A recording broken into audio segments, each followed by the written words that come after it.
할렐루야. 앞뒤로 인사합시다. 샬롬. 샬롬. 샬롬이 뭔지 알죠? 그래, 다 아니까 해설 안 합니다. 자, 오늘 샬롬이라고 말하는 것은 여러분들 안에 평강이 있기를 원해서 그렇습니다. 여러분이 이제 듣는 말씀을 듣게 되면 이제 여러 가지 마음의 작용들이 일어날 수 있을 것으로 판단이 됩니다. 혹여 여러분들의 마음속에 평강이 떠나지 않고 주님 앞에서 믿음으로 받을 수 있기를 소원합니다. 무슨 말을 하려고 저렇게 밑밥을 까는가 이렇게 생각할지 모르겠지만 다른 거 아니에요. 오늘 우리가 예수님의 제자가 된다는 것이 어떤 것이냐 하는 것을 이야기하기 때문에요. 그래서 우리가 제자로서의 삶을 충실하게 사는 사람들에게는 더없이 좋은 말이지만 그렇지 않고 그냥 살았던 분들은 조금 이제 뼈가 좀 아플 수도 있고 또 아니면 도전이 돼서 여러분들이 탄력을 받아서 더 잘 설 것으로 저는 믿습니다. 교회 안에는 언제나 두 무리가 있습니다. 하나는 그냥 무리, 그리고 하나는 제자죠. 그래서 세상에는 예수 믿는 사람이 있고 안 믿는 사람으로 갈라지지만 교회에서는 예수님의 제자의 삶을 사는 사람과 그렇지 않는 사람으로 또 갈려집니다. 그렇다고 해서 천당 못 가는 건 아니에요. 갈 수 있어요. 그런데 우리가 제자라 하면 좀 더 다른 의미가 있어서 그렇죠. 특별히 오늘 본문을 보게 되면 25절을 한번 읽어봅니다. 25절 시작. 수많은 무리가 함께 갈새 예수께서 돌이키시사 이르시되, 여기서 수많은 무리가 있어요. 그런데 주님께서 무릇 26절 읽습니다. 시작. 무릇 내게 오는 자가 자기 부모와 처와 형제와 자매와 더욱이 자기 목숨까지 미워하지 않으면 능히 내 제자가 되지 못하고. 또 27절 시작. 누구든지 자기 십자가를 지고 나를 따르지 않는 자도 능히 내 제자가 되지 못하리라 그랬어요. 그래서 우리가 주여 주여 한다고 해서 우리가 백성이 아니고 우리가 하나님의 참 백성이 되기를 원한다면 우리가 주님을 따라 살아가는 그런 제자의 반열에 올라갈 수 있기를 축원합니다. 자, 그래서 예수님은 자기에게 많은 사람들이 몰려왔어요. 그런데 그들을 향해서 얼굴을 드시고 아주 충격적이고 또 부담스러운 말씀을 주시는 거예요. 주님을 따라와서 많은 사람들이 있는데 그들을 향해서 이야기합니다. 그래서 내 부모와 처제와 형제와 자매와 더욱이 자기 목숨까지 미워하지 않으면, 이 미워한다는 것은 진짜 미운 게 아니고 다른 의미예요. 말씀을 할게요. 좀 이따가. 내 제자가 되지 못한다겠어요. 그리고 십자가를 지고 나를 따르지 않는 사람도 아니라겠어요. 그래서 또 33절 보면 이런 말이 같이 읽어봅니다. 시작. 이와 같이 너희 중에 누구든지 자기의 모든 소유를 버리지 아니하면 능히 내 제자가 되지 못하리라 했어요. 그렇죠. 그래서 오늘 제자가 되는 것이 굉장히 어렵게 만들었어요. 나는 교회 가서 예수님 제자가 된다고 생각했는데 전부 다 막 다 내려놓고 그잖아요. 이런 게 참 쉽지가 않습니다. 보통 사람들이 자신을 보고 많이 다가오면 이 사람들 팬덤이라고 하잖아요. 팬덤. 요즘 말로. 이 팬덤을 모으는 것이 아니라 주님은 오히려 그들의 발걸음을 막아버렸어요. 왜 그럴까요? 사람이 많이 모여 있다고 해서 주님의 일을 쉽게 할 수 있는 것은 아니었어요. 우리가 정말 하나님을 온전히 따르고 그대로 아주 열성적으로 살아가는 그런 사람들을 주님은 지금 찾고 있어요. 왜 그럴까요? 주님이 100년, 200년 사는 것이 아니라 33년을 살았어요. 그 중에서 3년 동안 공생애를 살면서 우리의 구원을 이루어 놓았단 말이에요. 그래서 이 구원을 이루기 위해서는 너무 많은 사람이 따라놔도 어떻게 어려워요. 그래서 이 사람들에게 등용문을 갖다 확 줄인 것은 아니고 주님께서 이들이 12제자는 아닐지라도 이들이 나중에 예수님을 또 따르는 제자가 돼요. 그때에 두려움과 핍박과 그리고 어둠이 찾아왔을 때 이들이 어떻게 돼요? 지금 말한 대로 어떻게 하지 않으면은 배교하든지 아니면 그냥 안 돼요. 떠난단 말이에요. 그렇기 때문에 주님께서 지금은 어떻게 옥석을 가리는 것이다. 이렇게 저는 말씀을 받았습니다. 자, 그래서 그렇다면 예수님이 말씀하시는 제자가 된다는 것은 과연 무엇일까? 우리는 그냥 되는 게 아니에요. 우리도 하나님 앞에 뭔가 지불을 해야 돼요. 지불이라는 건 그 값을 해야 되는 거예요. 나 오늘 11조 했으니까 나는 값을 했어. 그거 아닙니다. 그거 아니고 나는 감사했으니까 하나님 앞에 나도 지불을 했어. 아닙니다. 그것도. 돈을 말하는 게 아닙니다. 여러분. 그래서 주님께서 그 두 가지를 말씀하는데 하나는 자기의 부모와 처자와 형제와 자매와 자기 목숨까지 아끼지 말라는 거예요. 두 번째는 내가 너에게 준 자기 십자가를 지라고 말하는 거예요. 이 두 가지예요. 그래서 내 십자가는 내 거니까 그냥 지고 가면 되지만 내 아버지, 내 어머니, 내 동생, 우리 아이들 무슨 죄가 있어요? 그래서 이 사람들과 어떻게 돼요? 이게 척지라 그런 얘기는 더더욱 아니죠. 그래서 이 두 가지 조건에 예수의 제자가 된다는 것이 무엇인가를 오늘 여러분들에게 세 가지로 정리해서 말씀을 드리려고 원합니다. 첫째는 예수의 제자가 된다는 것은 헌신 곧 자기 목숨까지 걸고 예수를 따라야 한다는 것을 의미합니다. 한번 따라서 합시다.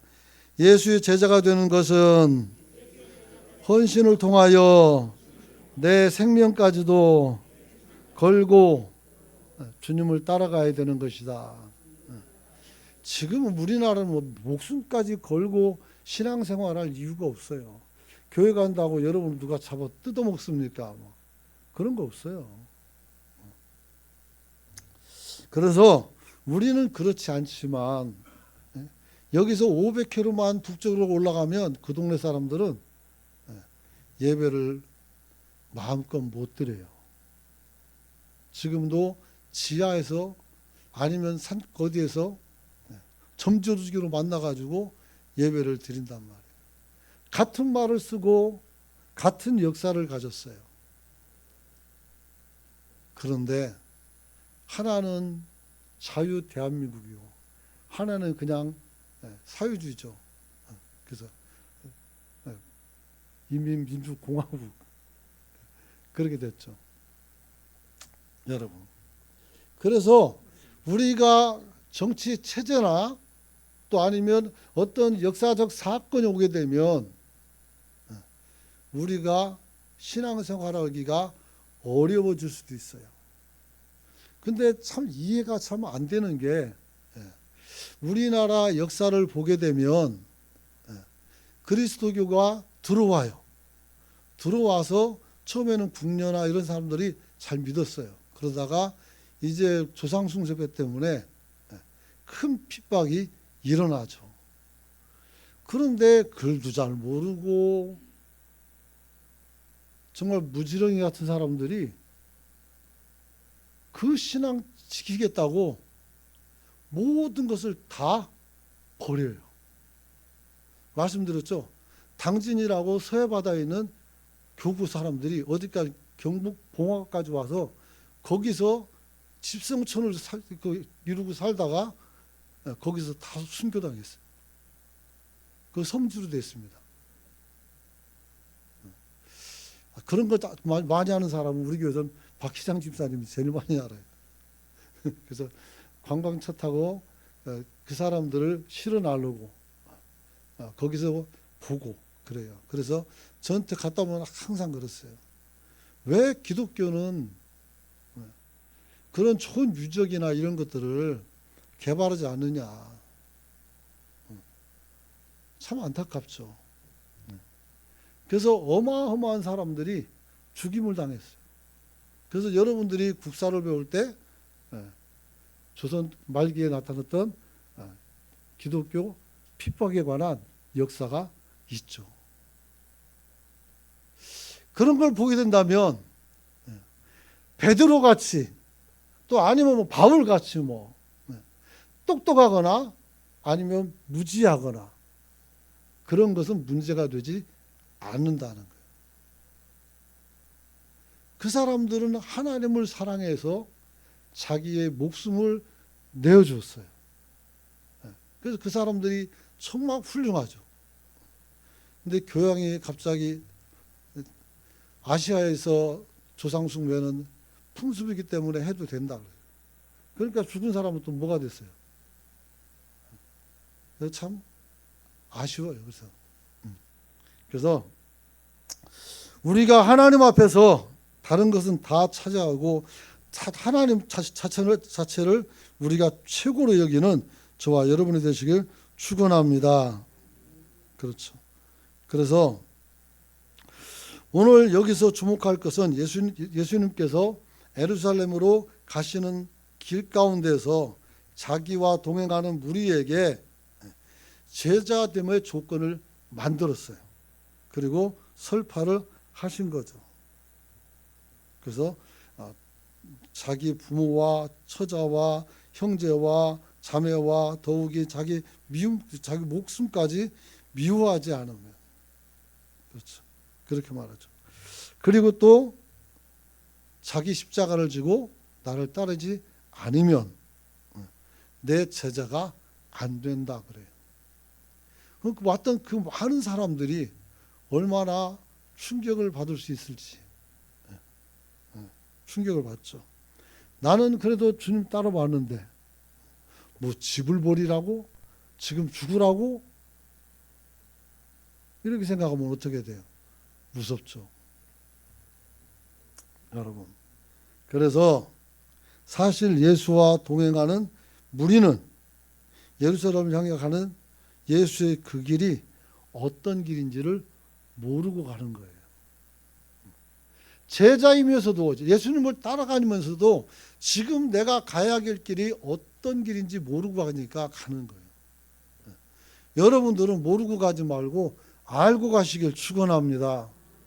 알고 가야 돼요. 나 몰라요. 그냥 오락해서 왔시오. 그러면 안 돼요. 우리가 내가 왜 왔는지를 봐야 돼요. 그래서 오늘 주님께서 단지 주님과 동행하는 것으로 자기의 의지를 표명하는 것을 탐탁지 않게 여기고 그들이 무엇을 위해서 나를 따르고 오려는지 분명한 이유를 갖기를 원했던 것입니다. 그래서 주님을 향한 가장 절대적인 우선순위를 우리가 가질 때 우리가 주님을 따라갈 수가 있다, 이렇게 이야기할 수가 있습니다. 그래서 여기서 우리가 부모와 처자와 형제와 자매와 그리고 나의 목숨까지도 미워한다는 말은 무슨 말이냐면 적대감이 아닙니다. 하나님을 향한 사랑이 너무 크고 압도적이어서 상대적으로 이 사람들을 어떻게 해야 돼요? 홀대할 만큼. 그래서 우리가 다 교회 안 다닐 때, 우리 집도 교회도 아무도 안 다닐 때, 저는 또 교회 다니는데 제사가 많아요. 시제를 하니까 뭐. 그러면 그때마다 이제 가서 같이 제사를 가요. 근데 나는 절대 절 안 합니다. 절대 안 해요. 그러니까 핍박도 많이 받았어요. 그리고 먹는 건 제일 많이 먹으니까 또 부사리도 또 먹고 그랬어요. 근데 그 어떤 것이라도 그냥 눈 감고 같이 저러고 먹으면 편해요. 근데 왠지 모르게 예수님과 내 무슨 약속을 안 했는데 무슨 약속을 한 것처럼 마음이 불편해요. 그래서 스스로 마음을 먹고, 그렇죠? 이 사람들도 소중하지만 돌아가신 할아버지도 소중하고 다 소중하지만 더 중요한 것은 내가 하나님을 믿고 있다는 사실, 이것을 어떻게 해요? 내가 알고 있었어요. 어리지만. 그리고 또 한 번 놀란 적이 있었는데 주일학교 선생님이 저 분연교에서 이제 부목사로 일할 때인데 고등부 교사였어요. 근데 아버지가 돌아가셨어요. 토요일 날. 그래서 저는 내일 뭐 맡은 거 다 빼주고 할 테니까 다녀오시라고 했어요. 근데 안 간대요. 그래서 가라고 했어요. 근데 안 간대요. 왜 안 가냐니까 어린 아이들 앞에 내가 선생님이에요. 내가 주의를 범하면 얘들은 어떻게 돼요? 이유만 있으면 다 주의를 범한다는 거예요. 아, 그냥 참 그런 말을 해가지고 저도 굉장히 마음이 어떻게 돼요? 무거워졌어요. 그래서 목사 돼서 사역하면서 조카들이 토요일 날이나 또 주일날 뭘 결혼을 하면 갈 수가 없었어요. 처남들 결혼할 때도 못 갔어요. 왜 그러냐면 그 교사가 한 말이 마음속에 확 들어와 있어요. 내가 그냥 거기 가버리면 그럼 어떻게 돼? 사역을 위해서 움직이는 것 외에는 내가 움직여 본 적이 없어요. 그래서 오늘 내가 가지고 있는 이 소명이 얼마나 소중한지를 알고 모든 것을 내려놓을 수 있을 만큼의 결단이 필요하다, 이렇게 말할 수 있는 거예요. 이해가 되십니까? 되십니까? 그런 거예요. 그래서 절대적 우선주의가 어떻게 우선주의가 예수님, 교회 이렇게 못이 박혀버렸어요. 그러니까 지금은 어떻게 돼요? 부르지도 않아요. 연락은 와요. 그러면 조의금 주면 조의금 보내고 축의금 있으면 축의금 보내고 그러는 거죠. 이게 좋은 것은 아니에요, 사실은. 그래서 가족 간의 관계 속에서도 좀 안 좋아지고 그래요. 그러나 나는 분명히 목회자고 나는 여기서 충성해야 되는 것이 내 일이에요. 그렇기 때문에 나는 떠날 수가 없어요. 제사장도 마찬가지예요. 못 나갔어요, 들어가면. 그래서 마태복음 10장 37절 보면 이런 말이 있어요. 아버지나 어머니를 나보다 더 사랑하는 자는 내게 합당하지 아니하고 아들이나 딸을 나보다 더 사랑하는 자도 내게 합당하지 않다 그랬어요. 한번 읽어볼까요? 시작. 아버지나 어머니를 나보다 더 사랑하는 자는 내게 합당하지 아니하고 아들이나 딸을 나보다 더 사랑하는 자도 내게 합당하지 아니하며. 저는 내 딸을 사랑하고 아들을 사랑합니다. 근데 애들 앞에서 내가 주님보다 너를 덜 사랑해 이렇게 말은 안 해요. 하지만 내가 해야 될 일 그리고 사역을 감당하는 일에 있어서는 항상 주님이 우선이었어요. 주님이 우선이었죠. 그래서 아픔도 많이 아이들이 가지고 있을 수가 있죠. 그 얘기는 안 할 거예요. 그래서 않죠. 여러분, 오늘 우리가 주님 앞에 합당하게 되려면 어떻게 해야 돼요? 마태복음 6장 33절 보면 이런 말이 있어요. 그런즉 너는 먼저 그의 나라와 그의 의를 구하라. 그리하면 이 모든 것을 너희에게 뭐 온다겠어요? 더하신다겠어요. 이 모든 것을 더하신다고요. 지금 제가 말씀드린 모든 것들이 뭐냐면 하나님 나라와 그 의를 구하기 위해서 희생하는 모습이에요. 여러분들도 어떤 사람들은 진짜 지독스럽게 잘해요. 정말 잘해요. 그래서 어떤 사람들은 저 사람은 나보다 더네 막 이런 사람도 있어요. 그래서 신앙생활이 좀 어떨 때는 피곤할 때가 있어요. 그러나 아셔야 돼요. 오늘 우리가 그 나라와 그 의를 구하라는 주의 말씀을 여러분이 가장 손에 붙들고 놓치지 않는 성도가 되시길 축원합니다. 그 나라와 그 의라는 건 뭐냐면 하나님이 이 땅을 다스리고 그리고 하나님이 이 땅에서 성경을 통해서 우리에게 어떻게 선한 삶을 사는 것을 알려준 거란 말이에요. 그것을 지키는 일에 우리가 최선을 다하라 이렇게 말씀하시는 줄 믿으시기 바랍니다. 그래서 결국 나에게 오는 것은 나와 함께 가는 것은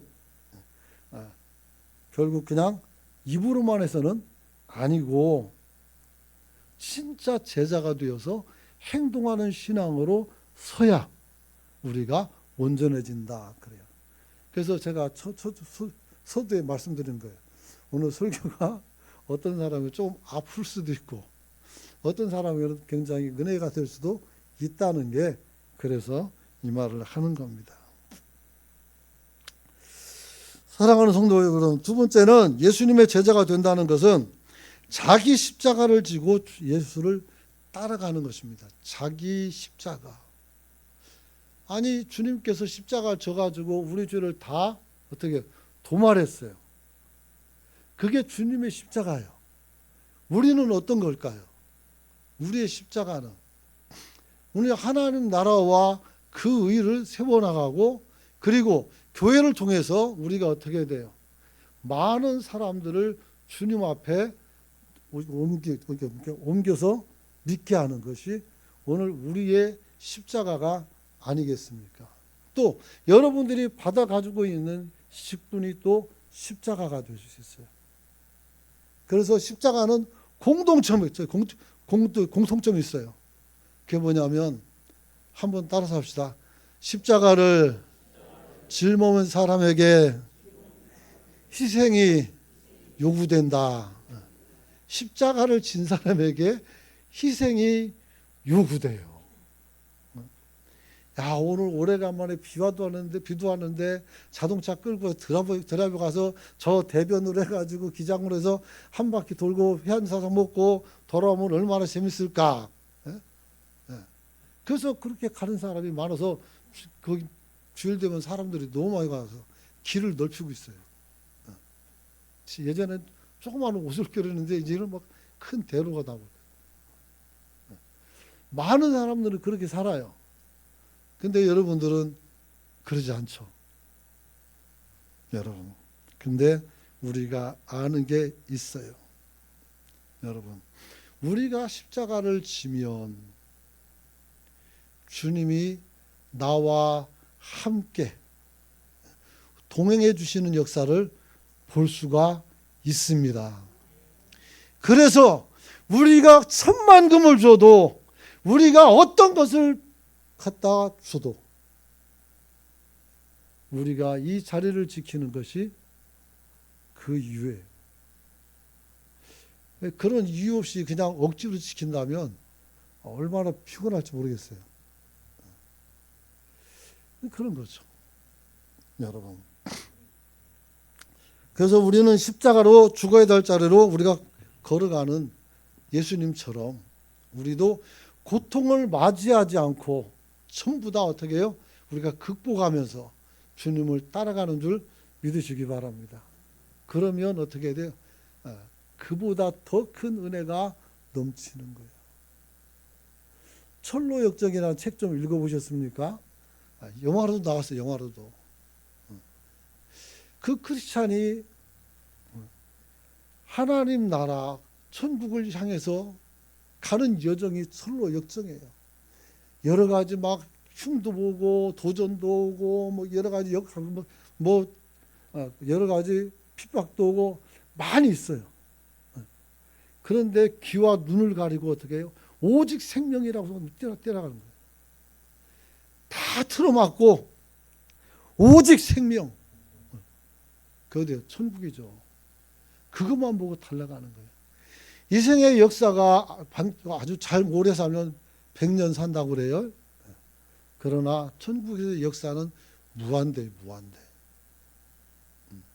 그러므로 우리가 여기서 손해보는 것 같으나 그렇지 않다고 했어요. 바울은 말했어요. 만약에 우리에게 내세가 없다면 자기는 거짓말쟁이라고 했어요. 여러분, 오늘 우리가 주님 앞에 십자가를 지고 내게 주신 길을 터벅터벅 잘 갈 수 있기를 축원합니다. 여러분, 그래서 십자가를 진다는 것은 내 자아와 옛사람을 십자가에 못 박고 내 마음대로가 아니라 주님의 뜻대로 살아가는 삶을 살아가는 것입니다. 여러분, 오늘 십계명이 목사만 지키라고 준 것은 아니에요. 좀 넓히면 그럼 교회 장로들까지 지켜야 되겠네? 아닙니다. 목사 장로가 중요한 것이 아니라 여러분 모두가 다 지켜야 되는 거예요. 나이가 많든 나이가 적든 정신이 왔다 갔다 하더라도 우리가 나갔을 때는 어쩔 수 없지만 들어왔을 때는 제정신 차려가지고 우리가 소명을 가지고 살아가야 돼요. 그런 거죠. 여러분, 오늘 갈라디아서 5장 24절 보면 이렇게 말씀합니다. 그리스도 예수의 사람은 육체와 함께 그 정욕과 탐심을 십자가에 못 박았다 그랬어요. 갈라디아서 2장 24절 너무 유명하니까 그냥 패스합니다. 그러므로 주님은 우리에게 하문하십니다. 야, 너 십자가를 지고 나를 따르지 않으면 너도 탈락이야. 이렇게 얘기하는 거예요. 제자 탈락이에요. 제자 탈락. 기왕 한번 살아가는데 우리가 되도록이면 확실히 믿고 우리가 더 하나님 앞에 책임감 있게 여러분이 섬기다가 주님 나라 가기를 소원합니다. 하나님께서 분명히 말씀해요. 상급이 있어요. 상급. 그 상급.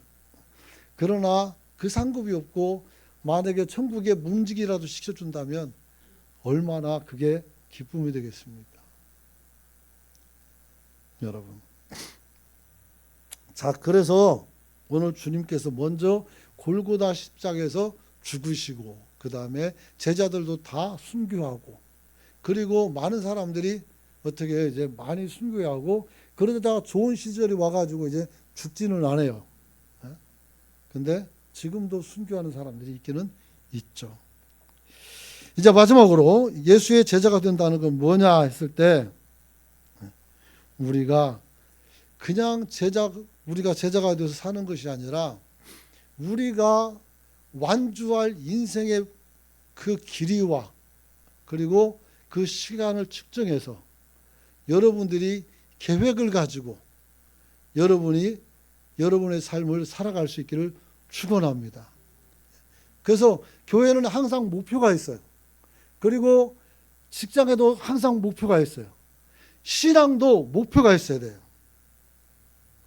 그래서 우리가 예수를 따라야 되는데 같이 주님 앞에서 완주를 하기 위해서 어떻게 해야 될까?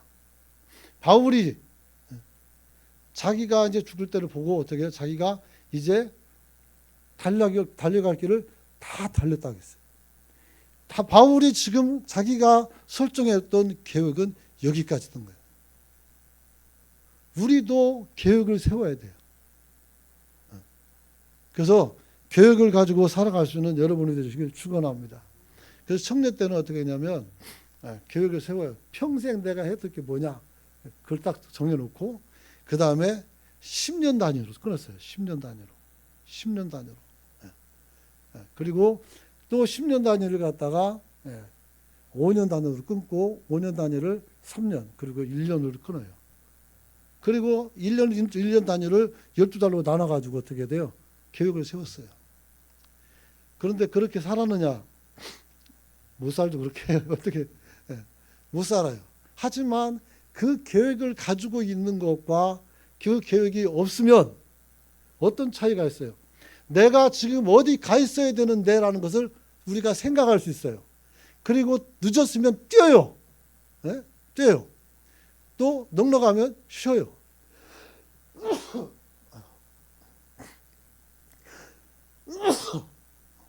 죄송합니다. 갑자기 재치기가 나왔어.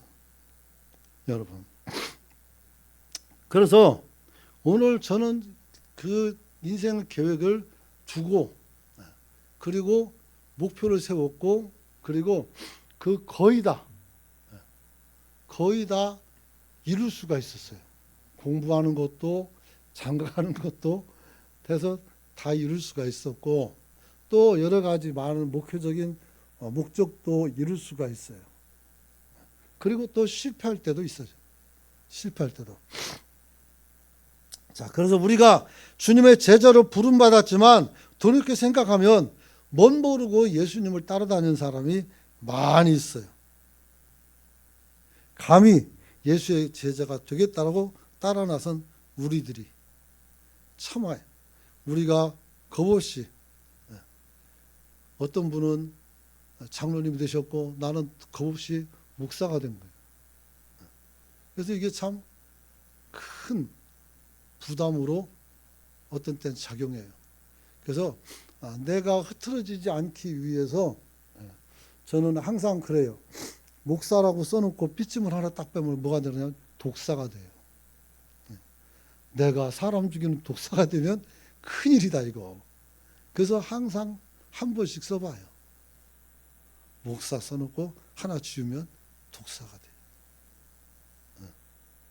돼요. 집사는 점 하나 붙이면 잡사가 돼요. 나만 하니까 좀 억울해서 여러분들도 했어요. 여러분 이거는 제가 독사라고 해서 그런 게 아니고 제가 나의 경건성을 잊어버리지 않기 위한 말들이에요. 그리고 여러분들은 자꾸 얘기하지만 여러분은 하나님의 백성이고 자녀고 나는 뭐라겠어요? 하나님의 종놈이라겠어요. 그래서 내가 여기서 어떻게 내 크기와 그리고 내가 할 수 있는 분량을 측정을 해야 돼요. 오늘 본문에도 나오는 거 보면